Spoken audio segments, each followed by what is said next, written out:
ನಮಸ್ತೆ family members. ತುಂಬ ದಿನದಿಂದ ಯೂಟ್ಯೂಬಲ್ಲಿ ಅಂದರೆ ಈ ಚಾನಲಲ್ಲಿ ಒಂದು ಸಂಖ್ಯಾಶಾಸ್ತ್ರ ಸಂಬಂಧಪಟ್ಟಂಥ ಒಂದು ವಿಡಿಯೋಗಳು ಯಾವ ರೀತಿ ಕಲಿಬೇಕು, ಯಾವ ರೀತಿ ಯೂಸ್ ಮಾಡಬೇಕು ಮತ್ತು ಸಂಖ್ಯಾಶಾಸ್ತ್ರದಲ್ಲಿ ಏನೇನಿರುತ್ತೆ ಇದು ವೀಡಿಯೋಸ್ಗಳು ಮಾಡ್ತಾಯಿದ್ದೆ.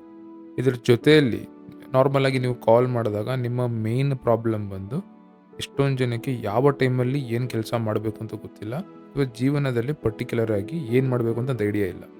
ಏನಕ್ಕೆ ಅಂದರೆ ಒಂದು ಟೈಮ್ ಬರ್ತಾ ಬರ್ತಾ ನಮ್ಮ ಲೈಫಲ್ಲಿ ಗೋಲ್ಸ್ ಅಂತ ಏನು ಹೇಳ್ತೀವಿ, ಗುರಿಗಳು ಅಂತ ಏನು ಹೇಳ್ತೀವಿ, ಅಥವಾ ಏನು ಮಾಡಬೇಕು, ಏನು ಸಾಧನೆ ಮಾಡಬೇಕಂತಿರ್ತೀವಿ, ಇದನ್ನು ಮರ್ತು ಬಿಡ್ತೀರ. ಜೀವನ ನಡೀತಾ ಇರುತ್ತೆ, ಕಷ್ಟಗಳು ಬರ್ತಾ ಬರ್ತಾ ಬರ್ತಾ ನೀವು ಏನಕ್ಕೆ ಕೆಲವು ಕೆಲಸಗಳನ್ನ ಶುರು ಮಾಡಿದ್ರಿ ಅಂತ ಸ್ಟಾಪ್ ಮಾಡಿಬಿಡ್ತೀರ.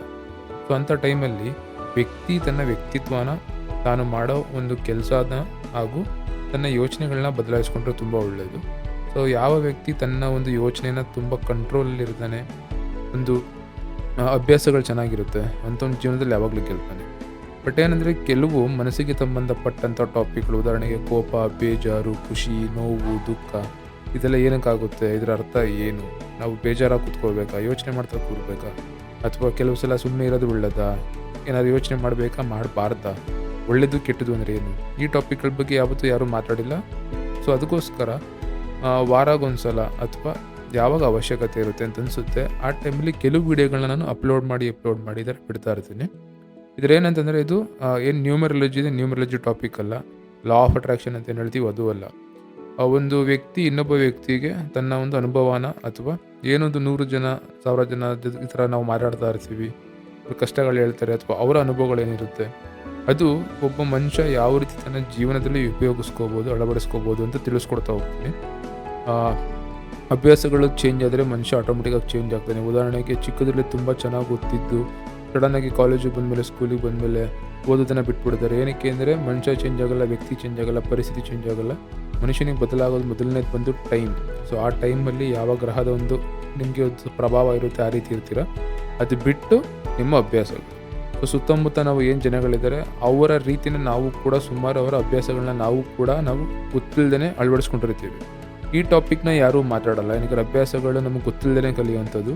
ಮತ್ತು ನಮ್ಮ ಮನಸ್ಸು ಯಾವಾಗಲೂ 24 ಗಂಟೆನೂ 365 ದಿನವೂ ಯಾವಾಗಲೂ ಕೆಲಸ ಮಾಡ್ತಾನೆ ಇರುತ್ತೆ.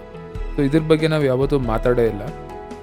ನ್ಯೂಮರಾಲಜಿ ಹೆಲ್ಪ್ ಮಾಡುತ್ತೆ ಎಲ್ಲಿ ಅಂತಂದರೆ ವ್ಯಕ್ತಿಯ ಒಂದು ಹುಟ್ಟಿದ ದಿನಾಂಕದ ಆಧಾರದ ಮೇಲೆ ಯಾವ್ಯಾವ ಟೈಮಲ್ಲಿ ಏನೇನು ಮಾಡಬೇಕು, ಏನೇನು ಮಾಡಬಾರ್ದು ಅಂತ. ಸೊ ಎಲ್ಲ ಪ್ರಯತ್ನಗಳು ಮಾಡಿ ಕೆಲವು ಸಲ ಸಡನ್ನಾಗಿ ಬೇಜಾರಾಗ್ಬಿಡುತ್ತೆ, ಏನು ಕೆಲಸಗಳಾಗ್ತಿಲ್ಲ ಅಂದರೆ, ಅಥವಾ ಎಷ್ಟು ದಿನ ಕಾಯಬೇಕು, ಎಷ್ಟು ದಿನ ಯಾವ ಕೆಲಸ ಮಾಡಬಾರ್ದು, ಯಾವ ಟೈಮಲ್ಲಿ ಯಾವ ಕೆಲಸ ಮಾಡಿದ್ರೆ ಒಳ್ಳೆಯದು, ಒಬ್ಬ ವ್ಯಕ್ತಿ ಯಾವ ಒಂದು ವ್ಯವಹಾರ ಬಿಸ್ನೆಸ್ನ ಮಾಡಿದ್ರೆ ಒಳ್ಳೆಯದು, ಬಿಸ್ನೆಸ್ ಮಾಡಿದಾಗ ಪರ್ಟಿಕ್ಯುಲರ್ ಆಗಿ ನಿಮ್ಮ ಒಂದು ಹುಟ್ಟಿದ ದಿನಾಂಕದ ಆಧಾರದ ಮೇಲೆ ನೀವು ಯಾವ ಕೆಲಸನ ಮಾಡಿದ್ರೆ ನಿಮಗೆ ಒಳ್ಳೆಯದಾಗುತ್ತೆ. ಮದುವೆ ಮತ್ತು ಕಾರ್ಯಗಳು ಬಂದಾಗ ಯಾವ ವ್ಯಕ್ತಿ ಯಾರ ಜೊತೆ ಮದುವೆ ಆದರೆ ಒಳ್ಳೆಯದು, ಅಥವಾ ಯಾವ ಒಂದು ಹುಟ್ಟಿದ ದಿನಾಂಕ ಆದರೆ ಒಳ್ಳೆಯದು, ಪಾರ್ಟ್ನರ್ಶಿಪ್ ಮಾಡಬೇಕಾದ್ರೆ ಯಾರ ಜೊತೆ ಮಾಡಿದ್ರೆ ಒಳ್ಳೆಯದು, ಪಾರ್ಟ್ನರ್ಶಿಪ್ ಒಳ್ಳೆಯದಾ ಕೆಟ್ಟದ್ದಾ, ಯಾವ ವ್ಯಕ್ತಿ ಯಾವ ಜನಗಳ ಜೊತೆ ಕೆಲಸ ಮಾಡೋದ್ರಿಂದ ಅವನಿಗೆ ಲಾಭ ಆಗ್ತದೆ, ಒಳ್ಳೆಯದಾಗ್ತದೆ, ಇದಿಷ್ಟು ತಿಳ್ಕೊಳ್ಳೋದು ಬಂದು ಒಂದು ಆಸ್ಟ್ರಾಲಜಿ, ಏನು ಜ್ಯೋತಿಷ್ಯ ಅಂತ ಹೇಳ್ತೀವಿ, ಇದ್ರ ಮೇಲೆ ನಿಂತಿರೋಂಥದ್ದು. ಬಟ್ ಇಷ್ಟೆಲ್ಲ ಮಾಡೂ ಕೂಡ ಕೆಲವು ಸಲ ನಾವು ಬೆಳಗ್ಗೆಯಿಂದ ಸಂಜೆವರೆಗೂ ನಮಗೆ ಯಾವಾಗಲೂ ಕೆಲಸ ಮಾಡ್ತಾ ಇರೋದು ಬಂದು ನಮ್ಮ ಮನಸ್ಸು. ಸೊ ನೀವು ಲವಲವಿಕೆಯಾಗಿ ಖುಷಿಯಾಗಿಲ್ಲ ಅಂತಂದರೆ ಬದುಕೋಕ್ಕಾಗಲ್ಲ. ಸೊ 2 ಜನ ಇದ್ದಾರೆ, ಒಬ್ಬರು ಇದೆಲ್ಲ ನಂಬ್ತಾರೆ, ಇದೆಲ್ಲ ಫಾಲೋ ಮಾಡ್ತಾರೆ, ಇನ್ನೊಬ್ಬರು ಬಂದೇನೆಂದರೆ ಅವರ ಒಂದು ಸ್ವಂತ ಶಕ್ತಿನ, ಅವರ ಕೆಪಾಸಿಟಿನ ನಂಬ್ತಾರೆ. ಹಾಗಾಗಿ ಮನಸ್ಸು ಅನ್ನೋದು ಎಲ್ರಿಗೂ ಇಂಪಾರ್ಟೆಂಟು. ಮನಸ್ಸಿಗಿರೋಂಥ ಶಕ್ತಿ ಬಗ್ಗೆ ತಿಳ್ಕೊಳ್ಳೋದು ತುಂಬ ಇಂಪಾರ್ಟೆಂಟು. ಕೆಲವು ಟಾಪಿಕ್ಗಳು ಮಾತಾಡಬೇಕು. ಈ ಒಂದು ಜ್ಯೋತಿಷ್ಯ ಚಾನಲ್ ಏನಿದೆ ಇದ್ರಲ್ಲಿ ನನಗೆ ಇದಿಷ್ಟ ಇರಲಿಲ್ಲ. ಬಟ್ ಏನಂದರೆ ಎಲ್ಲೋ ಒಂದು ಕಡೆ ಜ್ಯೋತಿಷ್ಯ ಅಥವಾ ಯಾವುದೋ ಒಂದು ನಿಮಗೆ ಒಂದು ಕಾರ್ಯಗಳು ಮಾಡಿ ಅಂತ ಹೇಳಿದಾಗ ವ್ಯಕ್ತಿಯ ಮನಸ್ಸು, ವ್ಯಕ್ತಿಯ ನಂಬಿಕೆ ಮತ್ತು ವ್ಯಕ್ತಿಯಲ್ಲಿರುವ ಭಾವನೆಗಳು ತುಂಬ ಇಂಪಾರ್ಟೆಂಟ್. ಸೊ ಈ ಟಾಪಿಕ್ನ ಯಾರೂ ಮಾತಾಡಲ್ಲ, ಯಾರೂ ಹೇಳಲ್ಲ. ನನ್ನ ಚಾನೆಲ್ ಇಂಟೆನ್ಷನ್ ಬಂದು ಎಲ್ಲರಿಗೂ ಕೆಲವು ವಿಷಯಗಳು, ಗೊತ್ತಿಲ್ಲದಿರೋ ವಿಷಯಗಳು, ಮತ್ತು ಆಲ್ರೆಡಿ ನಮಗೆ ಏನು ಸಿಕ್ಕಿದೆ ಅದನ್ನು ಸರಿಯಾಗಿ ಉಪಯೋಗಿಸೋಕೆ ಬರ್ತಾರಲ್ಲ ನಮಗೆ. ಸೊ ನಾವೇನಂದರೆ ಅದನ್ನು ಕರೆಕ್ಟಾಗಿ ಕಲ್ತ್ಕೊಳ್ಳಿ ಅಂತ. ಸೊ ಈ ಚಾನೆಲ್ ಇಂಟೆನ್ಷನ್ ಬಂದು, ಉದ್ದೇಶನೇ ಬಂದು ಮನುಷ್ಯನಿಗೆ ಬುದ್ಧಿವಂತಿಕೆ ಬೇಡ, ಕಲಿಸ್ಬೇಕು ಅಂತಿಲ್ಲ, ಶಿಕ್ಷಣ ಕೊಡಬೇಕು ಅಂತ ಆಸೆ ಇಲ್ಲ ನನಗೆ. ಮನುಷ್ಯನಿಗೆ ತಿಳುವಳಿಕೆ ಇರಬೇಕು, ಅರಿವು ಇರಬೇಕು. ಅಂದರೆ ನಾವೇನು ಮಾಡ್ತಿದ್ದೀವಿ ಅಂತ ನಮಗೆ ಗೊತ್ತಿರಬೇಕು. ಇದ್ರ ಮೇಲೇ ಫೋಕಸ್ ಮಾಡ್ತಾ ಇದ್ದೀನಿ. ಕಲಿಸೋ ಉದ್ದೇಶ ಅಂತೂ ನನಗಿಲ್ಲ, ಅದೇ ತಿಳುವಳಿಕೆನ ನಮಗೆ ಇರಬೇಕು. ಅದಿದ್ದರೆ ಒಳ್ಳೆ ನಿರ್ಧಾರಗಳು ತೊಗೋತೀರಾ. ಇದರ ಒಂದು ಪ್ರಯತ್ನದಲ್ಲಿ ಒಂದು ಬೇರೆ ಟಾಪಿಕ್ ಇದು. ಇದರಲ್ಲಿ ಏನು ಒಂದು ಜ್ಯೋತಿಷ್ಯದಾಗಲಿ, ನ್ಯೂಮರಾಲಜಿ ಆಗಲಿ ಏನೂ ಇರಲ್ಲ. ಕೂತ್ಕೊಂಡು ಒಂದು ಕೆಲವು ಸ್ಟೋರಿಗಳು, ಕೆಲವು ಅನುಭವಗಳು ಮತ್ತು ಕೆಲವು ಏನು ಮಾಡಬೇಕು, ಯಾವ ವಿಷಯಗಳನ್ನ ಅವಾಯ್ಡ್ ಮಾಡಬೇಕು, ನಮ್ಮ ಯೋಚನೆ ನಮ್ಮ ಜೀವನದ ಮೇಲೆ ಯಾವ ರೀತಿ ಒಂದು ಪರಿಣಾಮ ಬೀರುತ್ತೆ, ಇದ್ರ ಬಗ್ಗೆ ಮಾತಾಡ್ತಾ ಹೋಗೋಣ. ಸೊ ಕಂಪ್ಲೀಟ್ಲಿ ಡಿಫ್ರೆಂಟ್ ಟಾಪಿಕ್ ಇದು. ಕ್ಯಾಶುಯಲ್ ಆಗಿ ಒಂದು ಫ್ರೆಂಡಿಗೆ ಅಡ್ವೈಸ್ ಹೇಳೋ ರೀತಿ ಇರುತ್ತೆ ಇದು ಟಾಪಿಕ್ಕು. ಸೊ ಇದೇನಿತ್ತು ಇಷ್ಟು ದಿನ ವೀಡಿಯೋಸ್ ಏನು ನೋಡ್ತಾ ಇದ್ದೀರಾ ಅದೇ ರೀತಿ ಇದಕ್ಕೂ ಕೂಡ ಎಂಕರೇಜ್ ಮಾಡಿ. ಏನಕ್ಕೆ ಇದು ತುಂಬ ಅವಶ್ಯಕತೆ ಇದೆ. ಕಷ್ಟದ ಟೈಮಲ್ಲಿ ಫ್ರೆಂಡ್ ಆಗಲಿ, ಅಪ್ಪ ಆಗಲಿ, ಅಣ್ಣ ಆಮೇಲೆ ತಮ್ಮ ಆಗಲಿ, ಯಾರೇ ಆಗಲಿ, ನಮಗೆ ಬೇಕಾಗಿರೋದೇನು ಅಡ್ವೈಸ್. ಯಾರಾದರೂ ಒಬ್ಬರು ನಮಗೆ ಹೇಳಬೇಕು ಏನು ಮಾಡಬೇಕು ಏನು ಮಾಡಬಾರ್ದು ಅಂತ. ಆ ಸ್ಥಾನದಲ್ಲಿ ನಿಂತು ಒಂದು ಸಹಾಯ ಮಾಡೋ ಒಂದು ಪ್ರಯತ್ನ ಮಾಡ್ತಾ ಇದ್ದೀನಿ. ಇಷ್ಟ ಆಗಲಿ ಇಷ್ಟ ಆಗದೇ ಇರಲಿ ಫೀಡ್ಬ್ಯಾಕ್ಗಳನ್ನ ತಿಳಿಸಿ, ಮತ್ತು ಕೆಲವು ಅನುಭವಗಳು ಯಾರಾದರೂ ಒಬ್ಬರು ಹೇಳಲೇಬೇಕು. ಆ ಒಂದು ಜವಾಬ್ದಾರಿ ತಗೊಂಡು ಕೆಲವು ಸೆನ್ಸಿಟಿವ್ ವಿಷಯಗಳು ಮತ್ತು ನಮ್ಮ ಅಭ್ಯಾಸಗಳು ಯಾವ ರೀತಿ ಇರಬೇಕು, ಬೆಳಗ್ಗೆ ಎದ್ದು ರಾತ್ರಿ ಮಲಗೋವರೆಗೂ ಯಾವ ರೀತಿ ಇರಬೇಕು, ನಿರ್ಧಾರಗಳು ತೊಗೋಬೇಕಾದ್ರೆ ಲೈಫಲ್ಲಿ ನೀವು ಯಾವ್ಯಾವುದು ವಿಷಯಗಳನ್ನ ನೋಡಬೇಕು, ಏನೇನೋ ಯೋಚನೆ ಮಾಡಿ ನೀವು ನಿರ್ಧಾರಗಳು ತೊಗೋಬೇಕು. ಹೊಸ ವ್ಯವಹಾರಗಳು ಮಾಡಬೇಕಾದ್ರೆ ಕೆಲವರು ಎಕ್ಸಾಮ್ಗಳಿಗೆ ಪ್ರಿಪೇರ್ ಆಗ್ತಾ ಇರ್ತೀರ, ಕೆಲವರು ಆಲ್ರೆಡಿ ಫ್ಯಾಮಿಲಿ ಸಂಸಾರದೊಂದು ಏನು ಹೊರೆ ಅಂತ ಹೇಳ್ತೀವಿ, ಅದು ಕಷ್ಟಪಡ್ತಾ ಇರ್ತೀರ. ನೀವೇನು ಕಷ್ಟಪಡ್ತಿದ್ದೀರ, ಕೆಲಸ ಮಾಡಿದ್ವಿ, ಬರೀ ಎದ್ದೆ ಕೆಲಸ ಮಾಡಿದೆ, ಸಂಬಳ ಬಂತು, ಮಕ್ಕಳು, ಮನೆ, ಸಂಸಾರ ಇದೇ ರೀತಿ ನಡೀತಾ ಇರುತ್ತೆ, ಜೀವನ ಎಲ್ಲಿಗೂ ಹೋಗ್ತಾ ಇರಲಿಲ್ಲ. ಸೊ ಈ ರೀತಿ ಕೆಲವು ಸಮಸ್ಯೆಗಳಿರುತ್ತೆ.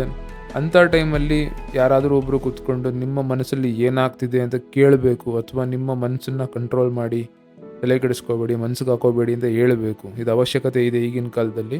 ಅದಕ್ಕೋಸ್ಕರ ಅದೊಂದು ಕಮ್ಯುನಿಟಿ, ಅದೊಂದು ಒಬ್ಬರ ಮನಸ್ಸಿಗೆ, ಒಬ್ಬರ ಭಾವನೆಗಳಿಗೆ ಸ್ಪಂದಿಸುವಂಥ ಒಂದು ಜನಗಳು ಒಟ್ಟಿಗೆ ಇರಲಿ. ಆಗ ಒಬ್ಬರೇ ಅಂತ ಅನಿಸಲ್ಲ. ಅದು ಒಂದು ಉದ್ದೇಶದಿಂದ ಇದನ್ನು ಸ್ಟಾರ್ಟ್ ಮಾಡ್ತಾ ಇದ್ದೀನಿ. ಸೊ ಇವತ್ತು ಇಷ್ಟು ದಿನ ಹೆಂಗೆ ಎಂಕರೇಜ್ ಮಾಡಿದ್ದೀರೋ ಅದೇ ರೀತಿ ಇದನ್ನು ಕೂಡ ಎಂಕರೇಜ್ ಮಾಡಿ. ಬಟ್ ಏನಂತಂದರೆ ಫೀಡ್ಬ್ಯಾಕ್ಗಳ ಅವಶ್ಯಕತೆ ಇದೆ, ಫೀಡ್ಬ್ಯಾಕ್ಗಳು ಕೊಡಿ. ಇಲ್ಲಾಂದರೆ ಆಬ್ವಿಯಸ್ಲಿ ಸ್ಕಿಪ್ ಮಾಡೋದು ಕೂಡ ಈಸಿ. ಯೂಟ್ಯೂಬಲ್ಲಿ ಅವಶ್ಯಕತೆ ಇರಲ್ಲ, ಇಷ್ಟು ಸ್ಕಿಪ್ ಮಾಡಿ. ಈ ಟಾಪಿಕ್ ಬಂದು ಕಂಪ್ಲೀಟ್ಲಿ ಡಿಫ್ರೆಂಟ್. ಒಂದು ಕೂತ್ಕೊಂಡು ಕಷ್ಟ ಸುಖ ಮಾತಾಡೋದು, ಆ ರೀತಿ ಒಂದು ಟಾಪಿಕ್ ಇದು. ಯಾವಾಗಲೂ ಹೇಳಂಗೆ ಎಲ್ರಿಗೂ ಒಳ್ಳೇದು ಮಾಡಿ, ಎಲ್ರಿಗೂ ಒಳ್ಳೇದು ಬಯಸಿ. ಇನ್ನು ಮೇಲೆ ಕೆಲವು ಸೀರೀಸ್ಗಳು ಜಸ್ಟ್ ಒಂದು ಆಡಿಯೋ ಏನು ಬರುತ್ತೆ, ಆಡಿಯೋ ಸೀರೀಸ್ಗಳನ್ನ ನಾನು ಅಪ್ಲೋಡ್ ಮಾಡ್ತಾ ಹೋಗ್ತೀನಿ ಅವಶ್ಯಕತೆ ಇದ್ದಾಗ. ತುಂಬ ರೆಗ್ಯುಲರ್ ಇರಲ್ಲ, ಇದು ರ್ಯಾಂಡಮ್ ಆಗಿದ್ದಾಗ. ಉದಾಹರಣೆಗೆ ಗೋಲ್ ಸೆಟ್ಟಿಂಗ್ ಅವಶ್ಯಕತೆ ಏನು, ಮನುಷ್ಯಂದು ಒಂದು ಅಭ್ಯಾಸಗಳೇನಕ್ಕೆ ಇಂಪಾರ್ಟೆಂಟು, ವ್ಯಕ್ತಿ ದಿನ ಬೆಳಗ್ಗೆಯಿಂದ ಸಂಜೆ ಮಲಗೋರ್ಗು ಏನೇನು ಮಾಡಬೇಕು, ಯಾವ ಅಭ್ಯಾಸಗಳು ಒಳ್ಳೆಯದು, ಏನು ಕೆಲಸ ಮಾಡೋದ್ರಿಂದ ಯಾವ್ಯಾವ ಗ್ರಹಗಳನ್ನ ನಾವು ಒಳ್ಳೇದಾಗ್ತದೆ, ಕೆಟ್ಟದಾಗ್ತದೆ, ಯಾವ ಗ್ರಹಗಳನ್ನ ನಾವು ಬೇಜಾರು ಮಾಡ್ತೀವಿ, ಯಾವ ವಿಷಯ ಮಾಡಿದ್ರೆ ಒಳ್ಳೇದು, ಯಾವ ವಿಷಯ ಮಾಡದೇ ಇದ್ರೆ ಒಳ್ಳೆಯದು, ಅದನ್ನು ನಮ್ಮ ಜೀವನದಲ್ಲಿ, ದೈನಂದಿನ ಜೀವನದಲ್ಲಿ ಈ ಒಂದು ದೊಡ್ಡ ಪ್ರಿನ್ಸಿಪಲ್ಸ್ಗಳಿದೆ, ಒಂದು ರೂಲ್ಸ್ಗಳಿವೆ, ಇದನ್ನು ನಾವು ಯಾವ ರೀತಿ ಯೂಸ್ ಮಾಡೋದು ಅದನ್ನು ಸ್ವಲ್ಪ ಹೇಳ್ಕೊಡ್ತಾ ಹೋಗ್ತೀನಿ. Thank you.